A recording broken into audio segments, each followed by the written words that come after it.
Huyu mtoto ni mtundu sana, anaitwa Joni. Ni mtundu, anamtesa mamake. Hivi wewe niongee mara ngapi Wewe ni kumwaga limekuwa dampo hili. Nakwambia kesho uli. Wewe niangalie tu, nikodolee macho, nichezee. Umeniona mimi ni mtoto mwenzako?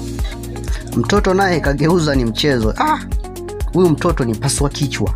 Akiambiwa na mamake ni kumchezea tu, ni mchezo muda wote, anamzomea eti. Huyu mama anaitwa Kelie, huyu baba anaitwa Mkoma. Wapo safarini wanaenda kijijini. Sasa huyu mama naye huwa ni paswa kichwa kama mtoto wake jinsi alivyo. Huwa ni simu muda wote, simu za vikoba. Huyo asipotoa hela akafilisiwe, akatakiwe mchezo.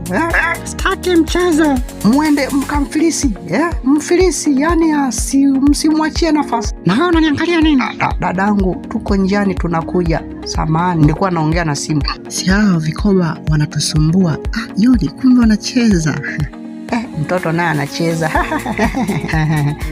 Wewe naye unashindwa kuendesha, una nani tu unakaa kunisikiliza mimi. Kwa nini Yaani angalia mbele huko mwisho ugonge. Yaani umekaa tu unanishangaa. Mimi sio sana. Mmeshamfilisi? Sitaki mzaha, nataka habari.